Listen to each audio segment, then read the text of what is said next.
Šajā gadā uzņēmums Liepājas Enerģija novērtēts augstu, iegūstot apbalvojumu projektā Ilgtspējas indeks. Tā mērķis veicināt uzņēmumu izaugsmi, un tas ir vadības instruments, kas palīdz uzņēmumiem novērtēt savu darbību ilgtspējas un kooperatīvās atbildības jomā.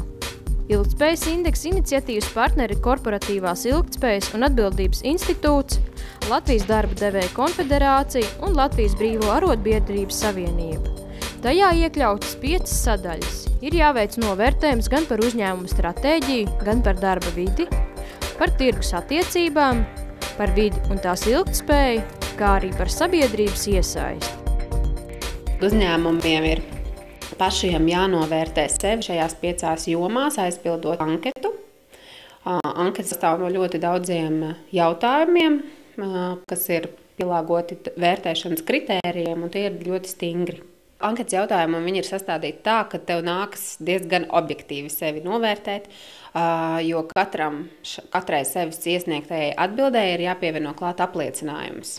Apliecinājums, ka mēs tiešām tādu iniciatīvu veicam, īstenojam tās darbības. Piemēram, ja mēs runājam, ka mēs cenšamies pēc iespējas mazāku ietekmi uz vidi ar savu darbību atstāt, tad mums ir jāpierāda, vai ar kādām tehnoloģijām mēs šos procesus veicam, vai ar dažādiem citiem aspektiem. Kā informē uzņēmuma pārstāve Agīta Ēraude, pirmām kārtām tas ir lepnums par savu uzņēmumu, ka ne tikai viņi jūtas labi savā darbā, bet arī citi to novērtē. Tas nav tikai ilgtspējas komandas darbs, kas nodarbojas ar šo apliecinājumu sagatavošanu un informācijas iesniegšanu, bet tas ir visa uzņēmuma nopelns. Katrs darbinieks ar savu ikdienas darbu ir ieguldījums apbalvojumu saņemšanā.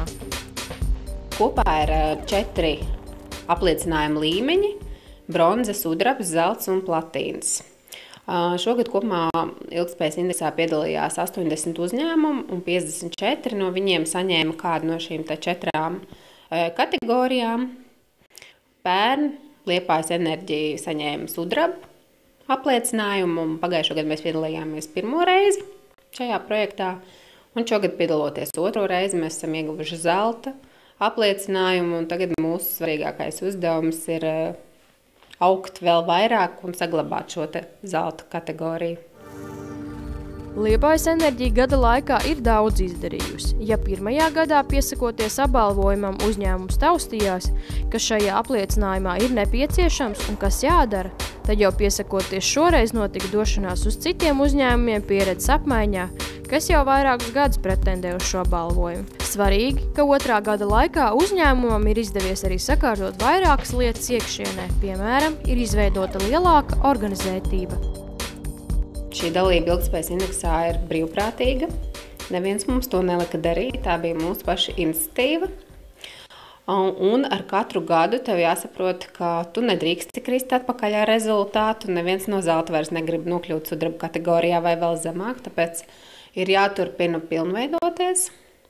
Jauni izaicinājumi sev jāuzstāda, mums jau ir arī jaunas idejas, ko vēl papildināt un ieguldīt, lai mēs sasniegt vēl labākus rezultātus. Piemēram, nākamajā gadā ilgtspējas indeksa vērtēšanas kritērijos tiks iekļaut arī inovāciju kategorija. Tāpēc uzņēmumam jābūt arī jāiet līdz laikam un jābūt inovatīvam. Otrs apbalvojums, ko ieguva uzņēmums, ir ģimenei draudzīgs komersanta apliecinājums. Šis apbalvojums iet kopā ar projektu Ilgtspējas indeks. Apliecinājuma ietvaros tika novērtēts tas, kā notiek darbs ar darbiniekiem, kādus bonus un papildus labumus piedāvā, kā arī cik draudzīgs uzņēmums ir klientiem. Kopumā šogad šo apbalvojumu saņēma 30 uzņēmumi. Šis apliecinājums mums īstenībā tiešām nāca kā pārsteigums, jo atsevišķi viņam mēs nekādi nepieteicāmies, un mums arī neviens neko nepačukstēja, ka mēs tādu saņemsim. Tā kā mēs viņu saņēmām, un, protams, uz priekšu mēs arī domāsim, kā pat ne šī apliecinājuma saņemtā ietvaros, bet katru gadu mēs domājam, kā uzlabot gan saviem darbiniekiem darba apstākļus, gan kā parūpēties, lai viņu ģimenes arī justos piederīgas mūsu uzņēmumam. Tas pats attiecībā arī uz klientiem.